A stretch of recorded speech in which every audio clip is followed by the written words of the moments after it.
Salut à tous, on se retrouve aujourd'hui pour parler du Paris Saint-Germain ce vendredi 24 novembre et on commence tout d'abord avec le match du jour. Le Paris Saint-Germain joue ce soir contre l'équipe de Monaco, c'est la reprise de la Ligue 1. C'est un vendredi soir, c'est au Parc des Princes à 21h et on espère tout simplement la victoire. Côté Paris Saint-Germain, surtout que Monaco en face, on sait c'est une très belle équipe du championnat français. Donc un petit coup d'œil au classement de la Ligue 1 parce que là les derniers jours, les 2 dernières semaines c'était la trêve internationale. Peut-être il y en a qui ne se souviennent plus. Le classement, tout ça. Donc le PSG en tête à 27 points devant Nice, 26 points et Monaco 24 points.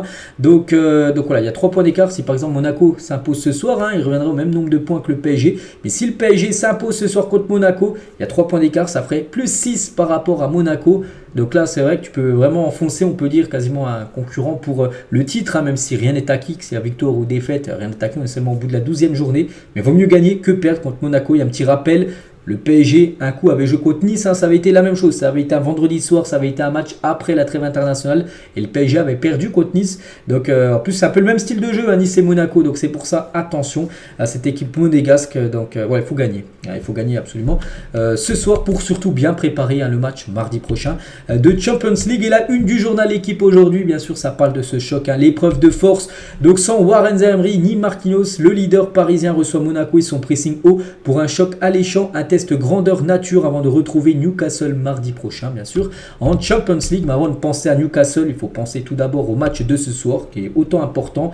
Même si, bon, Newcastle, pour moi, c'est un peu plus important parce qu'on sait la situation du PSG en classement qui est deuxième. Mais bon, il vaut mieux gagner contre Newcastle. Mais bon, ce soir, c'est la même chose.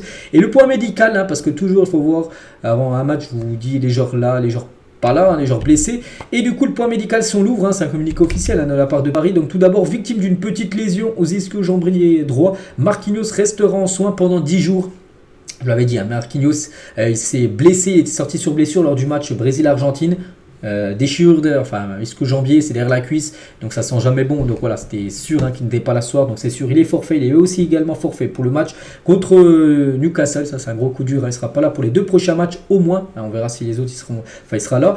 Donc concernant Warren Zaïre-Emery, donc lui aussi on sait qu'il est pas là, restera en soins jusqu'à la trêve hivernale. Warren Zaïre-Emery, donc en gros il va louper tous les matchs de l'année 2023. Concernant Nuno Mendes, forfait également, et aussi Kimpembe, voilà les 4 forfaits, Marquinhos, Zaïre-Emery, Nuno Mendes et Kimpembe, les 4 ne sont pas là pour le match de ce soir. Concernant les autres, on ne sait pas, Marquinhos en a parlé, mais concernant par exemple Marco Asensio, donc on peut penser qu'il peut être dans le groupe. Quand je fais la vidéo, je connais pas encore le groupe qui va être dévoilé là, peut-être dans les futures minutes, futures heures, j'en sais rien, mais je connais pas encore le groupe. On espère qu'il soit dedans parce qu'il a quand même fait tous les entraînements là pendant la trêve avec bien sûr l'équipe parisienne, donc ça se peut qu'il soit dedans.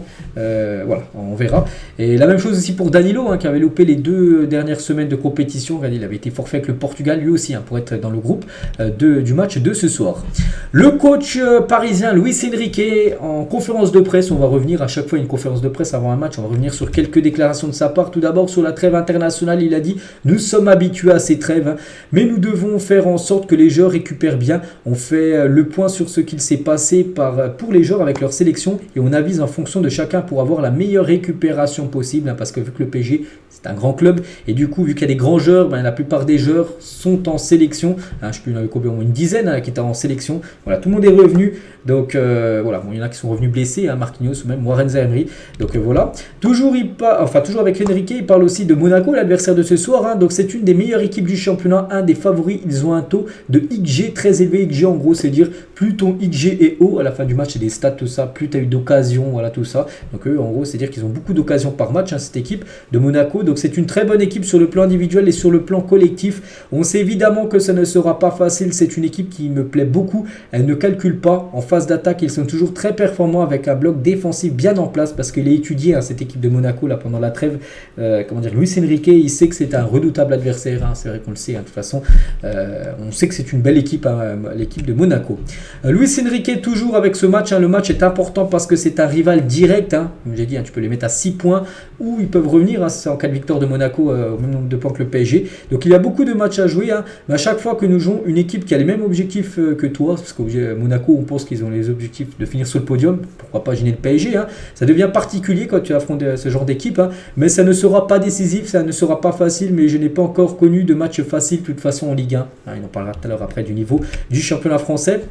Il également a dit, donc nous voulons faire en sorte que tous les joueurs soient compétents et puissent jouer. Il faut bien travailler, bien se préparer. Nous créons un groupe avec une philosophie bien précise. J'ai de la chance d'avoir des joueurs aussi talentueux qui savent ce qu'on attend d'eux. Toujours avec Luis Enrique sur l'équipe parisienne, nous avons un effectif qui est le meilleur du championnat.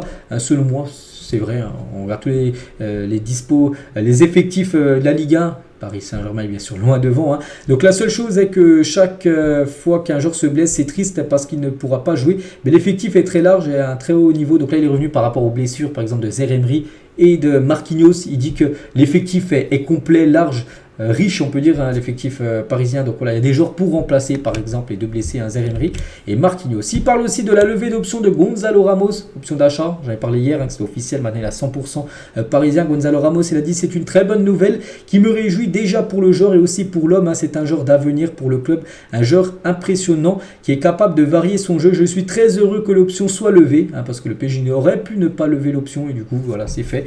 Il est parisien à 100%. Et il parle de la Ligue 1, donc une Ligue 1 ennuyante, parce qu'il y en a qui disent que les clubs de Ligue 1 marquent pas trop de buts cette saison. C'est vrai que les stats, par rapport par exemple à la saison dernière, après 12 matchs, il y a eu beaucoup moins de buts inscrits cette saison que la saison dernière. Donc il a dit pour moi non, je vois des matchs très ouverts, la Ligue 1 est bien meilleure que ce que je pensais. Je pense que ce championnat a des bons joueurs qui partent ensuite dans de très bons championnats comme la Première Ligue. Bon, ça on le sait, bien sûr.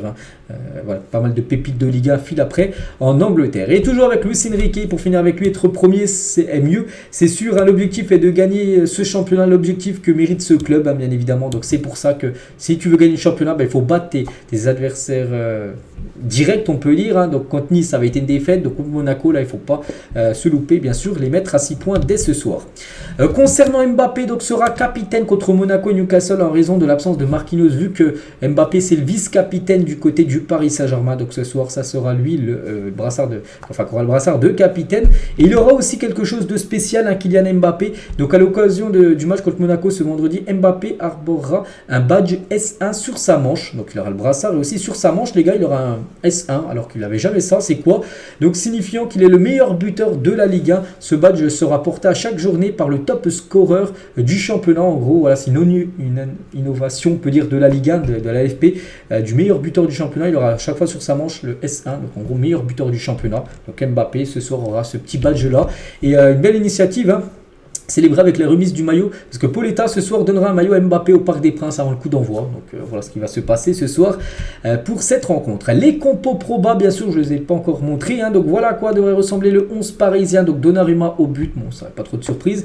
Mukele pourrait commencer défenseur gauche. Pourquoi? Parce que vu que Lucas Hernandez pourrait être dans l'axe pour remplacer Marquinhos qui n'est pas là, et du coup Mukele pourrait jouer à gauche, Hernandez ou Danilo, ça reste à être défini. Donc Skriniar sera titulaire avec Hakimi, milieu de terrain, milieu à 3, donc Ugarte, Fabien Ruiz à la place de Zaïre-Emery blessé et Vitinha est devant, donc Mbappé capitaine et titulaire, Dembélé de l'autre côté et après à choisir toujours entre les deux, soit Kolo Muani ou Ramos. Donc voilà, ça sera après bien sûr Luis Enrique qui fera le choix, mais voilà, ça pourrait être ça le 11 de départ. Et côté AS Monaco, donc déjà leur groupe, à noter que Youssouf Fofana, un joueur pisté par le PSG, joueur qui a joué avec l'équipe de France, qui a marqué 2 buts là, avec les Bleus, donc il est suspendu pour le choc, il ne sera pas là, Youssouf Fofana, et sinon ça va ressembler à ça, le 11 normalement de Monaco et le 11 parisien. Bon, c'est le 11 que je vais montrer juste avant.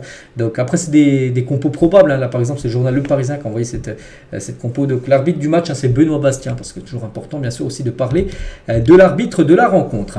Et concernant les prochains matchs du PSG, parce que je l'ai dit, à Monaco ce soir, parce qu'on est 24, c'est le jour J, et après il restera encore 6 matchs avant la fin de l'année 2023, donc l'équipe de Newcastle, ça sera mardi prochain, ensuite ça sera l'équipe du Havre, ça sera le week-end prochain au stade de Océane, le stade de Havre, ensuite ça sera la réception de Nantes, Dortmund, Lille et le FC Metz pour finir cette année 2023. Et on finit les gars cet épisode aujourd'hui avec les filles, parce que les filles jouaient hier un match de Ligue des Champions et c'est pas ouf, elles ont perdu 1-0 contre le Bayern, c'est à domicile, donc les Parisiennes sont déjà en danger avec 0 points pris après 2 journées. Elles ont déjà perdu lors du premier match contre l'Ajax. Elles perdent le deuxième match contre l'équipe du Bayern 1-0. C'est vraiment dommage. Pourtant, les gars, regardez, j'ai pas vu le match, mais bon, d'après les stats, 15 tirs, 5 tirs cadrés, 0 but. Il y a eu 5 arrêts de la gardienne allemande, alors que l'équipe du Bayern, les gars, c'est 2 tirs cadrés, 1 but. Voilà, donc c'est pas possible. Ça a été la même chose lors du match, lors du premier match contre l'Ajax où elles avaient aussi eu pas mal de tirs. Elles n'avaient pas réussi à marquer. Là, c'est quand même 2 matchs sans marquer alors qu'elles ont quand même des stats à plus de 15 tirs. Enfin, rien que sur cette rencontre-là. Donc c'est très décevant, hein, bien sûr, cette équipe du Paris Saint-Germain qui est actuellement dernière. L'Ajax a déjà 3 points et Bayern et Roma 4 points. Il va falloir absolument s'imposer. Le prochain match, ça sera contre l'AS Roma. Il faudra absolument prendre les 3 points, sinon ce sera déjà quasiment fini, on va dire, cette saison de Ligue des Champions pour les filles. À noter aussi que l'autre équipe de Paris, le Paris FC, tiens, on peut parler d'elle aussi, parce qu'elles aussi ont perdu 4-1 hier du côté de Chelsea. Donc voilà les gars ce qu'il y a à dire aujourd'hui. J'espère que ça vous a plu. On se retrouve demain, bien sûr. Demain, où on fera le débrief du match de ce soir contre l'équipe de Monaco. Je vous souhaite une très bonne journée. Bon match à vous ce soir et à demain.